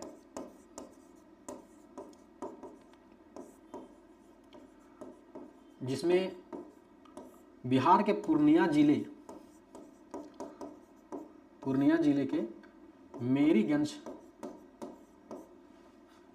गांव को चित्रित किया गया, जिसमें से कालीचरण जो है सोशलिस्ट पार्टी का नेता है और जिसके द्वारा यह कथन कहा जाता है कि यह आज़ादी जो है वो झूठी है, देश की जनता भूखी है। तो 55 का ऑप्शन डी जो हो जाएगा वो करेक्ट आंसर हो जाएगा। नेक्स्ट क्वेश्चन हमारा है, राग दरबारी उपन्यास में किस पर व्यंग किया गया है? पहला ऑप्शन है देश की शिक्षा व्यवस्था पर, बी है उच्च वर्ग पर, तीसरा समाज के हर वर्ग पर, और डी नंबर है मजदूरी पर। तो इस उपन्यास को जब आप पढ़ेंगे तो आप देखेंगे कि समाज के हर वर्ग पर राग दरबारी उपन्यास में व्यंग किया गया है श्रीलाल शुक्ल के द्वारा। ठीक है, तो ऑप्शन जो हो जाएगा 56 का सी नंबर जो हमारा हो जाएगा करेक्ट आंसर हो जाएगा। नेक्स्ट क्वेश्चन है हमारा, जो भाषा अन्य लोगों से संपर्क के काम आए उसे संपर्क भाषा कहते हैं, यह उक्ति किसकी है? पहला ऑप्शन है भोलानाथ तिवारी, दूसरा डॉक्टर नगेंद्र, तीसरा उदय नारायण तिवारी और चौथा है हमारा रामचंद्र शुक्ल। तो इसका करेक्ट आंसर हमारा हो जाएगा 57 का D, doctor Bholanath Tiwari. Next question हमारा है 58 नंबर, मधुआ कहानी का संदेश क्या है? तो मधुआ कहानी को अगर हम देखें शॉर्ट में, तो मधुआ कहानी के रचनाकार कौन है? जयशंकर प्रसाद, जिनके द्वारा यह कहानी आंधी कहानी संग्रह में 1931 में प्रकाशित हुई थी, जिसका मुख्य पात्र जो है मधुआ है, उसके अलावा शराबी है और ठाकुर सरदार सिंह है। ठीक है, और उसके अलावा ठाकुर सरदार सिंह का जमादार लल्लू है। तो शराबी जो है वो कुछ काम नहीं करता है, कहानी सुनाता है ठाकुर सरदार सिंह को, और उसके बदले में उन्हें 1 रुपये मिलते हैं, जिससे उसको पीने के लिए खाने के लिए हो जाता है। तो इस कहानी में मधुआ जो है एक अनाथ बच्चा है, बोल सकते हैं उसके पिता की मृत्यु हो चुकी है, जो ठाकुर सरदार सिंह के साथ काम करता है, जिसे वहाँ पे शोषण जिसका किया जाता है। तो उसको रोते हुए देख करके शराबी उसको ले आता है और उसके कारण वो कमाने का सोचने लगता है। तो इस कहानी का अगर आप उद्देश्य संदेश समझेंगे तो इस कहानी का संदेश है कर्म करके जीविकापार्जन करना, मतलब कर्म की प्रधानता को इसका उपदेश बताया गया है। ठीक है, तो 58 का हमारा बी ऑप्शन जो हो जाएगा वो करेक्ट आंसर हो जाएगा। नेक्स्ट क्वेश्चन हमारा है, श्रीलाल शुक्ल को राग दरबारी उपन्यास के लिए साहित्य अकादमी पुरस्कार कब मिला था? मैं बता चुका हूँ आपको। ठीक है, आप आराम से इसका आंसर कर पाएंगे। 1969 ईस्वी 1969 ईस्वी में श्रीलाल शुक्ल को राग दरबारी उपन्यास के लिए साहित्य अकादमी पुरस्कार मिला था। नेक्स्ट क्वेश्चन जो है, अच्छा आप एक कमेंट करके बताएंगे राग दरबारी उपन्यास में कितने अनुच्छेद हैं, अर्थात कितने अध्याय में इसको बांटा गया। नेक्स्ट क्वेश्चन हमारा है,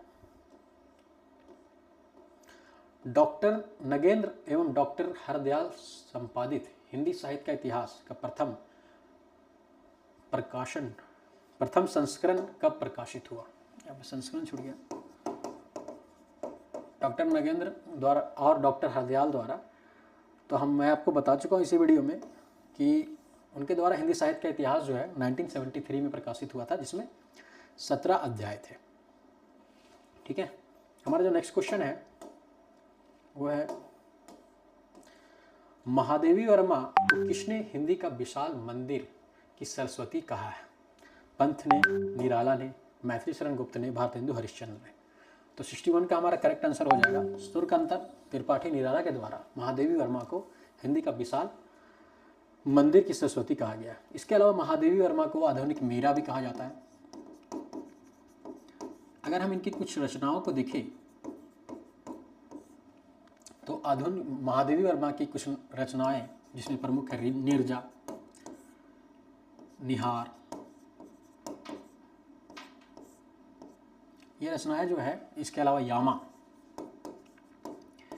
जिसके लिए इन्हें ज्ञानपीठ पुरस्कार भी मिला यामा के लिए। तो इसका करेक्ट आंसर हमारा क्या हो जाएगा? 61 का बी नंबर जो हो जाएगा करेक्ट आंसर हो जाएगा। हमारा नेक्स्ट क्वेश्चन है, जोखू ने किस प्रकार अपनी प्यास बुझाई? तो यह किस कहानी का है? ठाकुर का कुआं। किसके द्वारा रचित? प्रेमचंद के द्वारा रचित, 1932 में प्रकाशित हुई थी। ठीक है, तो इसमें जोखू जो है जब गंगी जाती है ठाकुर के कुआं के पास पानी लाने, ठीक है, तो वहाँ पे वह पानी भरी रहती है।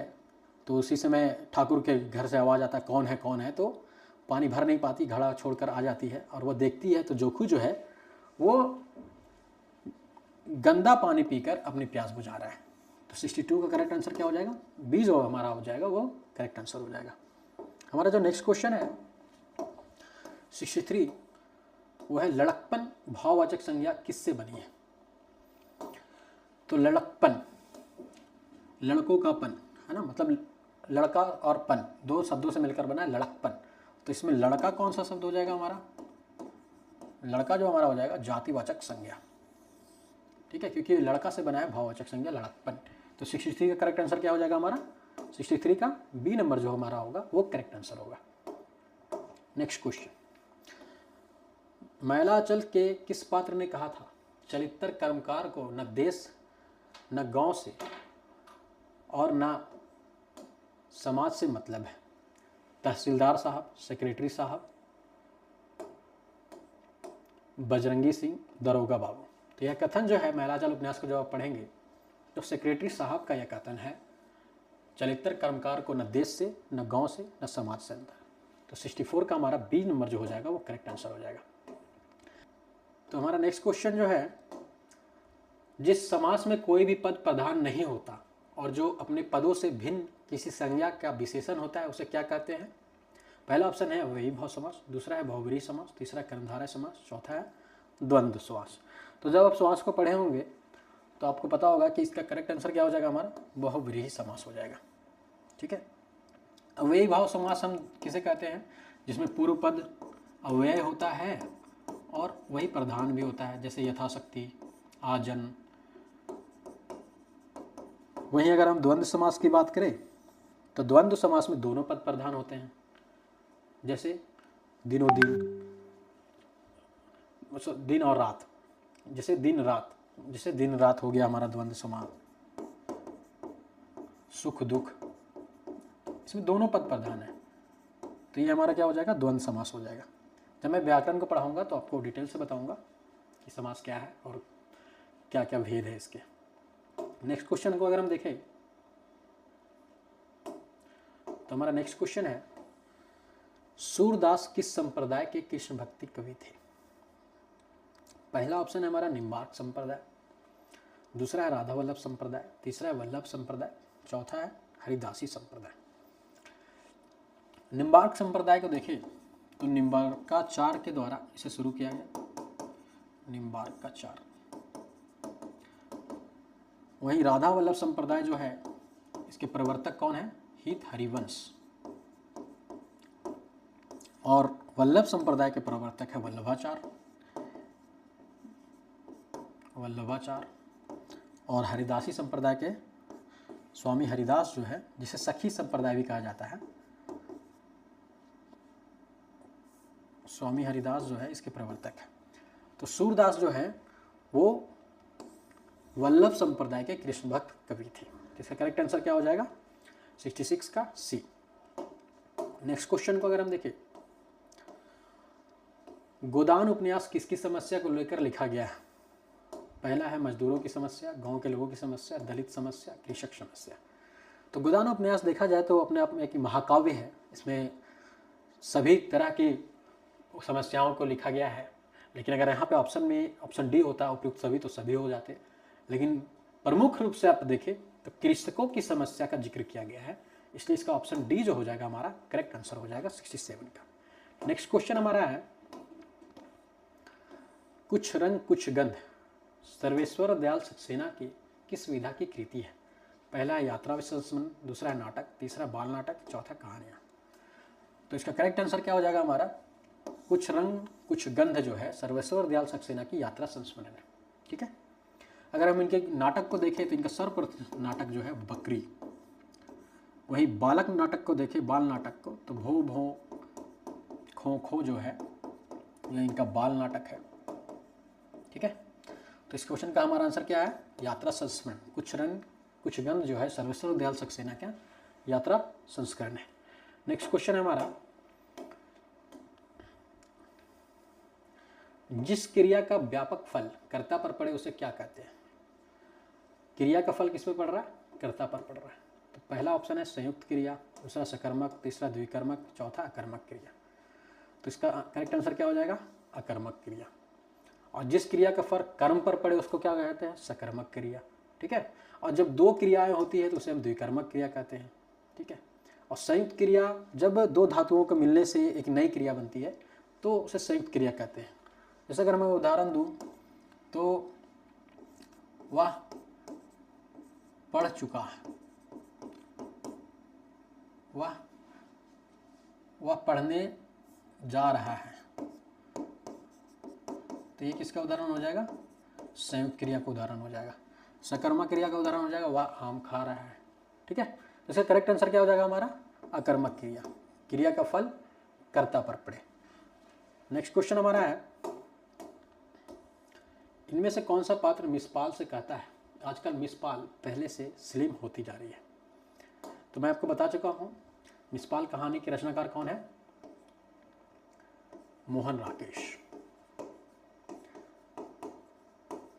तो इस कहानी में मिसपाल जो है मुख्य पात्र है, जो कि मोटी होती है थोड़ी सी, इसीलिए चिढ़ाते हुए उसका कलीग जो है, उसके ऑफिस का कलीग जोरावर सिंह के द्वारा यह कथन क्या कहा जाता है कि आजकल मिसपाल जो है पहले से स्लिम होती जा रही है। ठीक है, तो ऑप्शन सी जो हमारा हो जाएगा 70 का, वो करेक्ट आंसर हो जाएगा।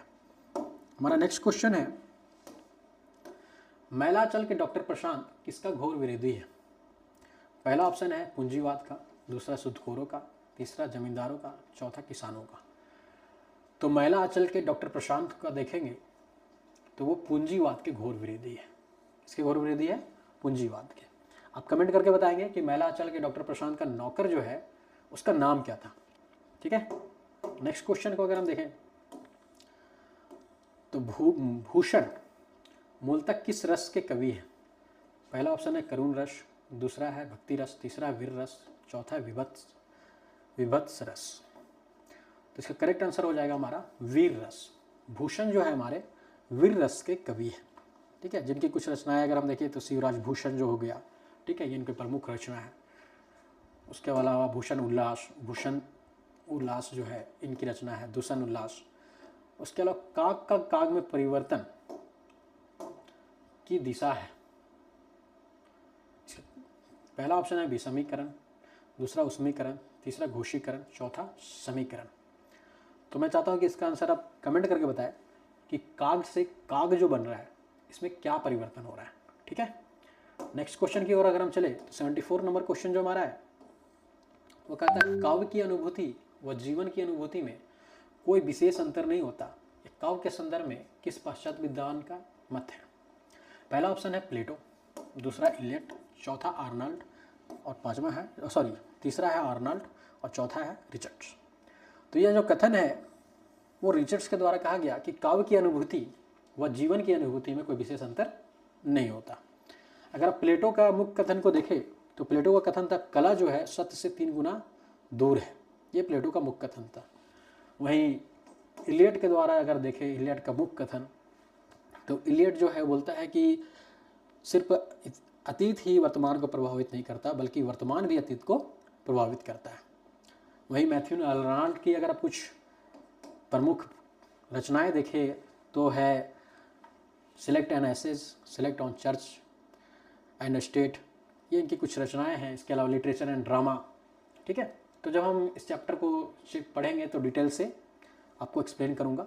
ठीक है, पाश्चात्य साहित्य के बारे में। हमारा नेक्स्ट क्वेश्चन जो है वो है सतीश गधा है यह वाक्य किस शब्द शक्ति का उदाहरण है? पहला ऑप्शन है अभिधा, दूसरा लक्षणा, तीसरा व्यंजना, चौथा विकल्पों में से कोई नहीं। तो अभिधा शब्द शक्ति किसे कहते हैं? जब सीधा सीधी बात हो, प्रत्यक्ष रूप से बात हो, जैसे मैं शिक्षक हूँ, आप विद्यार्थी हैं, तो यहाँ पे अभिधा शब्द शक्ति होगा। लेकिन वहीं जब अभिधा शब्द प्रत्यक्ष रूप से बात ना करके परोक्ष रूप से बात की जाए, मतलब मुख्यार्थ में बाधा हो जाए, ठीक है, तो वहाँ हम उसे लक्षणा शब्द शक्ति कहते हैं। जैसे यहाँ पे कहा जा रहा है सतीश गधा है, तो यहाँ पे मुख्यार्थ नहीं निकल रहा है कि वह गधा नहीं है, यहाँ पे मुख्यार्थ से संबंधित अर्थ निकल रहा है। ठीक है, अर्थात वो गधे के समान मूर्ख है, सतीश मूर्ख है। तो यहाँ पे क्या हो जाएगा? कौन सी शब्द शक्ति हो जाएगी? लक्षणा शब्द शक्ति हो जाएगी। और जहाँ पे अभिधा और लक्षणा शब्द शक्ति नहीं होती, व्यंजना मतलब अर्थात व्यंग के रूप में बताया जाता है, तो उसे हम क्या कहते हैं? व्यंजना शब्द शक्ति कहते हैं। जैसे मान लीजिए कोई पतला दुबला लड़का आ रहा है, हम कहते हैं वो दारा सिंह आ रहा है, तो वो दारा सिंह तो है नहीं। ठीक है, तो कहने का मतलब व्यंग के रूप में कहा जा रहा है। ठीक है, तो वहाँ पे व्यंजना शब्द शक्ति होती है। ठीक है, तो सतीश गधा है, इसका करेक्ट आंसर क्या हो जाएगा? कौन सी शब्द शक्ति है? लक्षणा शब्द शक्ति। ऑप्शन बी जो हमारा है वो करेक्ट आंसर है। नेक्स्ट क्वेश्चन को देखें, राग दरबारी के प्रणेता श्रीलाल शुक्ल के अनुसार शिक्षा पद्धति क्या है? पहला ऑप्शन है रास्ते में पड़ी हुई कुतिया, दूसरा रास्ते में पड़ी हुई गठरी, रास्ते में पड़ा हुआ पत्थर, और विकल्पों में से कोई नहीं। तो श्रीलाल शुक्ल के अनुसार अगर हम देखें तो उनका मत जो है शिक्षा को लेकर के, वो कहते हैं कि रास्ते में पड़ी हुई कुतिया के समान शिक्षा पद्धति है। ठीक है, तो 76 का ए नंबर जो हमारा हो जाएगा वो करेक्ट आंसर हो जाएगा। हमारा नेक्स्ट क्वेश्चन है, मधुआ कहानी का कौन पात्र कहानी सुनने का शौकीन था? मैं आपको बता चुका हूँ, मधुआ कहानी जयशंकर प्रसाद के द्वारा रचित है, जिसमें सरदार सिंह जो है वो कहानी सुनने का शौकीन है। जिसको कहानी कौन सुनाता है? शराबी सुनाता है, जिसके लिए उसे 1 रुपये दिए जाते हैं। ठीक है, तो 77 का करेक्ट आंसर क्या हो जाएगा हमारा? Option D. नेक्स्ट क्वेश्चन है हमारा, दिल्ली में एक मौत कहानी के किस पात्र ने कहा बड़े भले आदमी थे दीवानचंद? तो दिल्ली में एक मौत कहानी में यह कथन जो है वो किसका कथन है? अतुल मवानी का कथन है कि बड़े भले आदमी थे दीवानचंद। इस कहानी की अगर बात करें, दिल्ली में एक मौत, तो आपको पता होगा इस कहानी में दीवानचंद की मौत हो जाती है दिल्ली में इरविन अस्पताल में, जो कि वहाँ के एक बिजनेसमैन होते हैं। ठीक है, इस कहानी में मुख्य पात्र जो है वो हमारा सरदार जी है, धर्मा है, मिसेज वासवानी है, इसके अलावा लेखक है। ठीक है, तो उनकी शव यात्रा जो है वो निकलती है, सर्दी के मौसम की कहानी है। तो डिटेल से मैं जब कहानी के बारे में समझाऊंगा, कहानी का MCQ लेकर आऊँगा, तो वहाँ पे आपको अच्छे से समझाऊंगा। ठीक है, कि क्या है कहानी और क्या है इसका अर्थ और उपदेश। ठीक है, तो दिल्ली में एक मौत कहानी की किस पात्र ने कहा था बड़े भले आदमी थे दीवानचंद? ऑप्शन बी जो हमारा होगा वो करेक्ट आंसर होगा। नेक्स्ट क्वेश्चन की ओर चले, तो जागो जागो रे भाई सोवत निसी बैस गवाई, सेवत निसी बैस गवाई, भारत दुर्दशा में पंक्तियां किसके द्वारा गाई गई है? अंधकार, भारत, भारत भाग्य और आलस्य। तो यह पंक्तियां जो है भारत दुर्दशा नाटक में भारत भाग के द्वारा गाई जाती है कि जागो जागो रे भाई। ठीक है, नेक्स्ट क्वेश्चन हमारा है, वापसी कहानी के किस पात्र ने कहा बाबूजी को बैठे बैठे यही सोचता है? जैसा कि मैं बता चुका हूँ, वापसी कहानी के रचनाकार उषा प्रियवदा। ठीक है, जिसमें मुख्य पात्र हमारा बसंती है, जो गजदर बाबू की बेटी है, छोटी बेटी, और अमर उसका बड़ा बेटा, और नरेंद्र उसका छोटा बेटा है, और कांति बड़ी बेटी है। तो नरेंद्र जो है उसके द्वारा यह कथन कहा जाता है कि बाबूजी को बैठे बैठे यही सोचता है। ठीक है, नेक्स्ट क्वेश्चन हमारा है, मैं साधना करूंगा ग्राम वासनी भारत माता के मैले आंचल तले। मैला आंचल में यह कथन किसका है? तो यह कथन जो है मैला आंचल में डॉक्टर प्रशांत का है। मैं साधना करूंगा ग्राम वासनी। ठीक है, अगर हम और भी ऑप्शन की बात करें तो महंत सेवादास जो है कबीर मठ जो है, कबीर मठ का मुख्य महंत सेवादास है। बावन दास जो है इस कहानी में कांग्रेस के कार्यकर्ता के रूप में आया है। वहीं विश्वनाथ प्रसाद जो है वो राज परवंगा के तहसीलदार है, जो कि कायस टोली के मुखिया भी हैं। ठीक है, तो इसका करेक्ट आंसर है 81 का डी नंबर जो हमारा डॉक्टर प्रशांत ये कहता है कि ग्रामवासिनी, मैं साधना करूंगा ग्रामवासिनी भारत माता के मैले आंचल तले। तो option D is correct answer. Next question हमारा है, जिस सर्वनाम से सुनने वाले का बोध है उसे क्या कहते हैं? तो पुरुषवाचक सर्वनाम के 3 रूप होते हैं। पहला है उत्तम पुरुष, जैसे मैं पढ़ा रहा हूं तो मैं हो गया उत्तम पुरुष, आप सुन रहे हैं तो आप हो गए मध्यम पुरुष, और मैं बात कर रहा था अभी फणीश्वर रेणु मैलाचल की, तो फणीश्वर रेणु की बात कर रहा हूँ तो वो हो गए अन्य पुरुष। तो यहाँ पे जिस सर्वनाम से सुनने वाले का बोध हो या पढ़ने वाले का बोध हो, पाठक का बोध हो, ठीक है, बोलने वाले का बोध हो तो क्या हो जाएगा? उत्तम पुरुष हो जाएगा। सुनने वाले श्रोता का बोध हो तो क्या हो जाएगा? हमारा मध्यम पुरुष हो जाएगा। तो ऑप्शन डी हमारा जो हो जाएगा वो करेक्ट आंसर हो जाएगा। नेक्स्ट क्वेश्चन हमारा है, वह लड़का आलसी है, इस वाक्य में वह कौन सा विशेषण है? मैं पहले ही बता चुका हूँ कि जब सर्वनाम जो है वो संज्ञा से पहले आता है तो उसे हम कौन सा विशेषण कहते हैं? देखो यहाँ पे संज्ञा क्या है? लड़का। लड़का से पहले आ रहा है वह, सर्वनाम है। तो संज्ञा से पहले जब सर्वनाम आ जाए, ठीक है, तो उसे हम कहते हैं सर्वनामिक विशेषण। यहाँ पे आलसी भी एक विशेषण है जो कि गुणवाचक विशेषण है। तो इसका करेक्ट आंसर क्या हो जाएगा? हमारा सार्वनामिक विशेषण। 83 का ए नंबर जो हमारा है वो करेक्ट आंसर है। नेक्स्ट क्वेश्चन है हमारा, आसमान में चंदा तेरे नागार्जुन के किस प्रकार की रचना है? पहला है उपन्यास, दूसरा कहानी संग्रह, प्रबंध काव्य, चंपू काव्य। तो इसका करेक्ट आंसर जो है आसमान में चंदा तेरे नागार्जुन के एक चंपू काव्य है। नेक्स्ट क्वेश्चन है हमारा, दही बड़ा में कौन सा समास है? दही बड़ा, अगर हम इसका विग्रह करेंगे, समास विग्रह, तो होगा दही में बड़ा।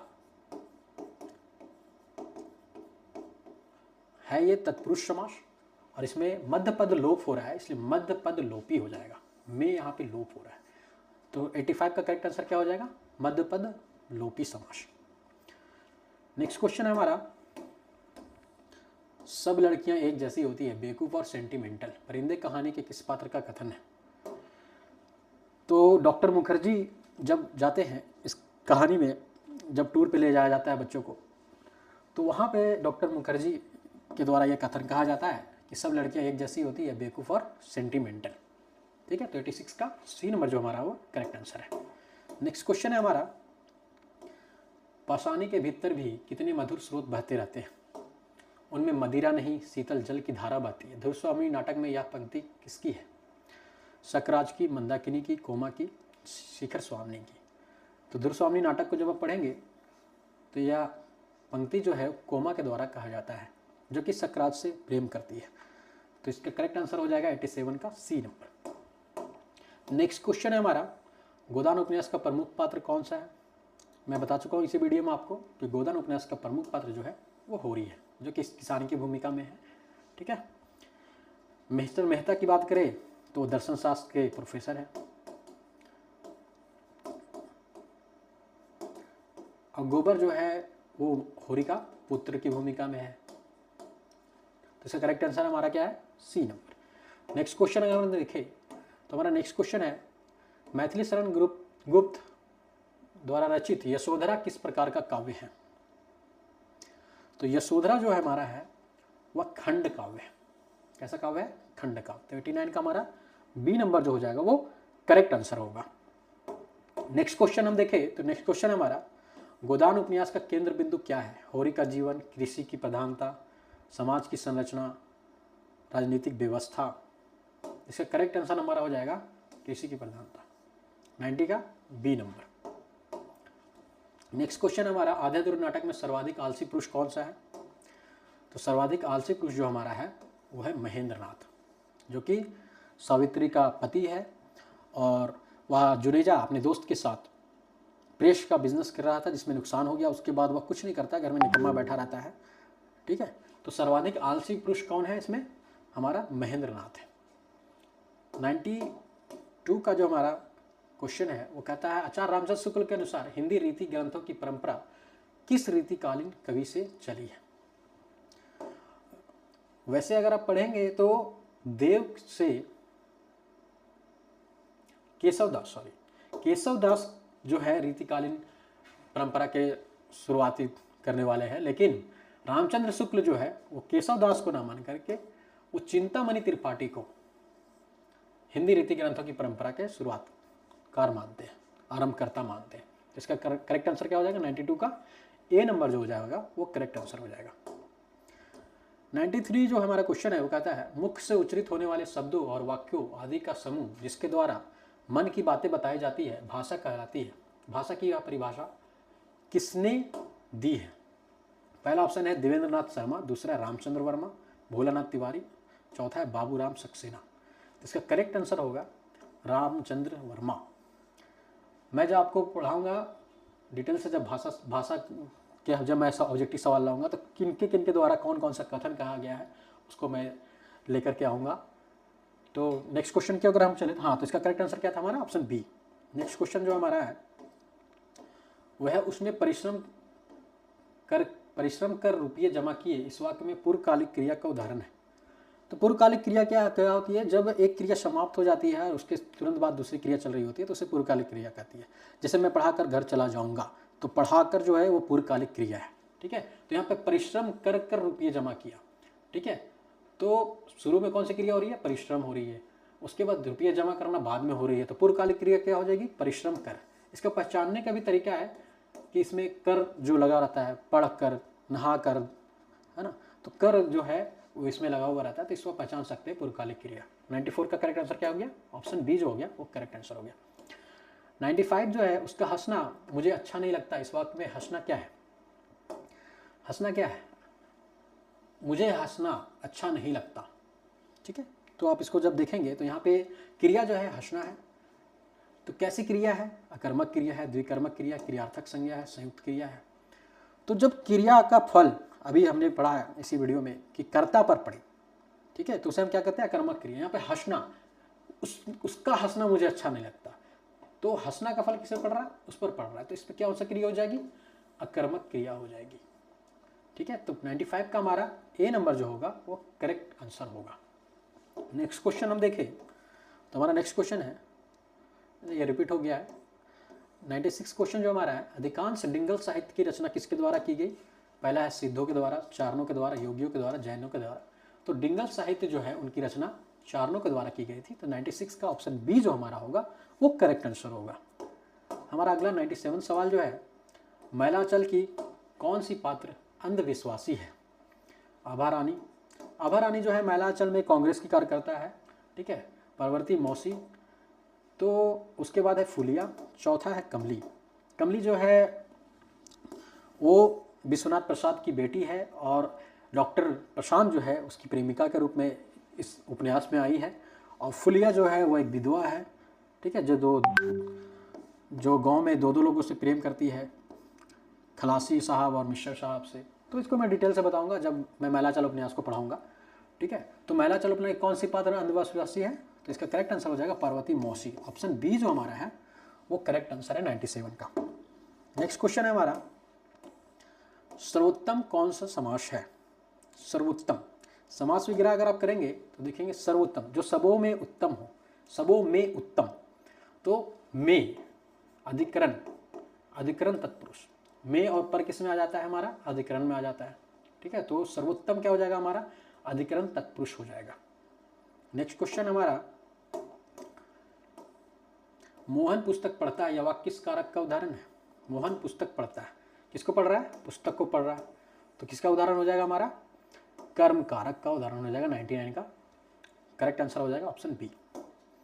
नेक्स्ट क्वेश्चन है हमारा, नेक्स्ट और अंतिम, डॉक्टर नगेंद्र ने द्विवेदी काल को क्या कहा है।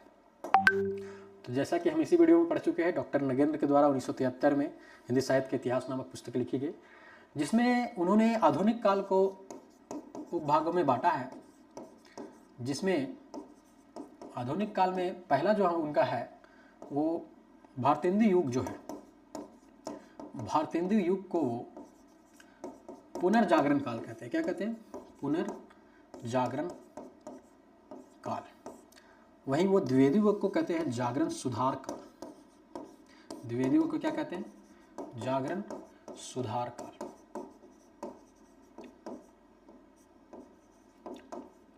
यहाँ क्वेश्चन क्या पूछ रहा है हमारा, द्विवेदी काल को क्या कहा है, तो इसका करेक्ट आंसर क्या हो जाएगा, ए नंबर जो हो जाएगा, जागरण सुधार काल जो हो जाएगा, इसका करेक्ट आंसर हो जाएगा। ठीक है, तो आशा करता हूँ कि आपको हमारा वीडियो पसंद आया होगा। अब कैसा लगा है ये कमेंट करके ज़रूर बताएं। इसके बाद आप किस तरह का वीडियो चाहते हैं हिंदी पेपर 2 से रिलेटेड, क्योंकि मैं लगातार इसके बाद कक्षाएं लेता रहूँगा, वो कमेंट करके बताएं। लास्टली थैंक यू एंड जय हिंद।